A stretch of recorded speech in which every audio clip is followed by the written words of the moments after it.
Hello, I'm Sunny Williams. I'm up here on the International Space Station. So this is Node 2. This is a really cool module.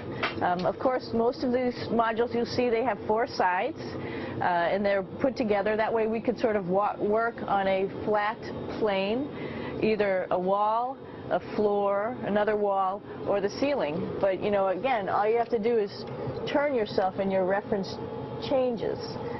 The reason I'm bringing that up is because this is where 4 out of 6 of us sleep.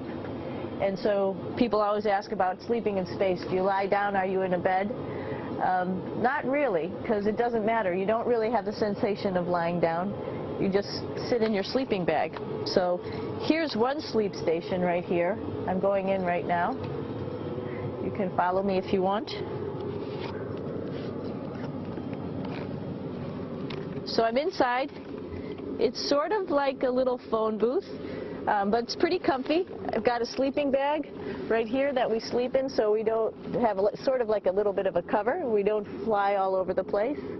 But you know, you can sleep in any orientation. I have it sleeping, feeling like I'm standing up right now, but like you saw, I'm on the floor. But it doesn't matter if I turn over and I sleep upside down. I don't have any sensation in my head that tells me that I'm upside down, so it really doesn't matter.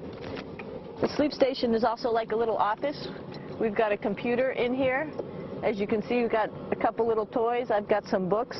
I've got some clothes and other things that make it sort of like home. I'm coming out. And just for reference, that's one sleep station. This one's another. Right here. There's one on the ceiling, if you want to call it.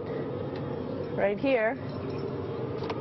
And then there's a 4th on the other wall over here. So all of us sleep in a little bit of a circle. All right, come on back. There's more to show you.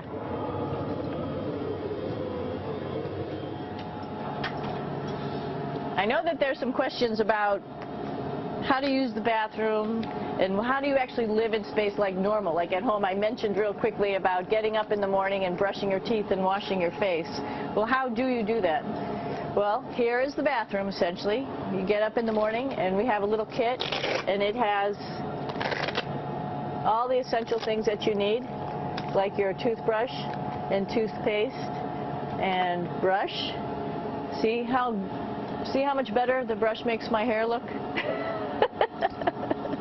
I'm just joking. It still stands up straight. It doesn't matter where you are. It's always going to stand up straight while you're up in space. A lot of people ask about toothbrush and toothpaste. So, luckily enough, toothpaste, you can do it upside right this way, is sticky, and so it sticks to your toothbrush. No problem. Another cool thing is that water sticks to your toothbrush too. If you can see it, I'll have some water come out. And water is pretty neat up in space.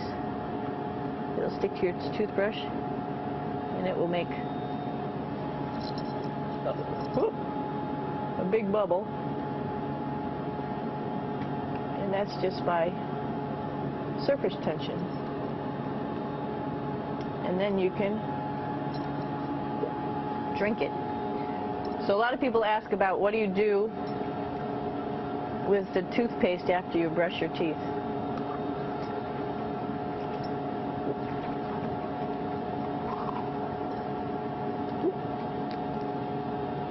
Two options. Swallow it, and it's sort of like mouthwash, but it tastes a little gross. Or you can just spit it out in a paper towel, and then you don't have to worry about it. Swallowing thing I wouldn't recommend at home.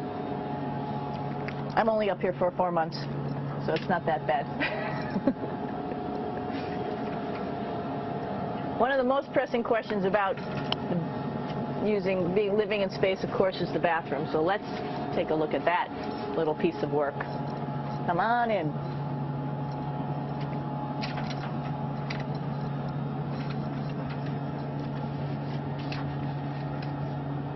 Here we are at the throne.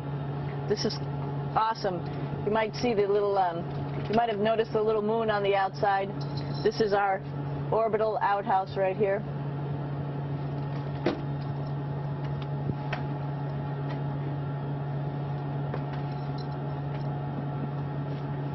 And of course, it serves for two functions. Number 2, right here. I'll show you. But you see it's pretty small, so you have to have pretty good aim, and you'll be ready to make sure things get let go the right direction. And it smells a little bit, so I'm closing it up. And that's, of course, for number 2. And this guy right here is for number 1. So there's sort of two slightly separate functions, but you can do a little, essentially both, by hanging on right here and doing number 1 and number 2. I might add it's color-coded, so you really don't get it mixed up, which is nice. This is yellows for number 1. And also, there's a selection of paper. People always ask about toilet paper. What do you do with toilet paper? What kind of toilet paper do you have? We have gloves just because sometimes it does get messy. We have some Russian wipes, which are a little bit coarse if you like the coarse type of toilet paper. We have some nice tissues, which are nice and soft if you like soft toilet paper. We have Huggies, just for any cleanup. You know, we were all babies once, and this sort of helps. And then if things get really out of control, we have disinfectant wipes, just to make sure we clean up here. Because, you know, just like the water I showed you, the number 1 stuff can sort of go all over the place if you don't aim correctly. And did I mention both of these have a little bit of suction, so they should keep things going in the right direction. But like I said, sometimes things get a little out of control if you are out of control yourself flying around. So we have lots of protective stuff.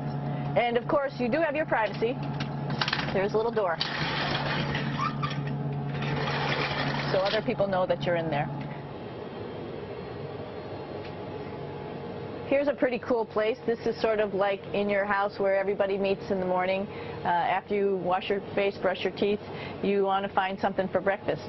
And this is our kitchen. You might notice there's all sorts of foods here.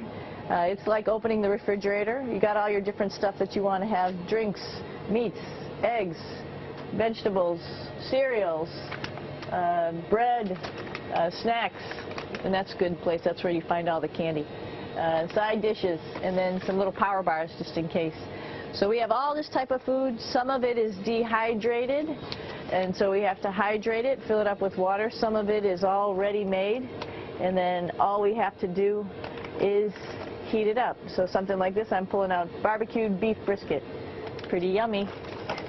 Not only is this food made in the U.S., but we also have food here from Japan.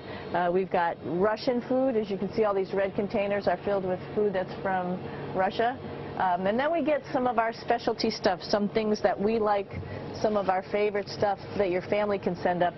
In fact, I like fluffernutters, and so I got sent up some fluff so I could make my fluffernutter with peanut butter. So you have a lot of food up here, no problems.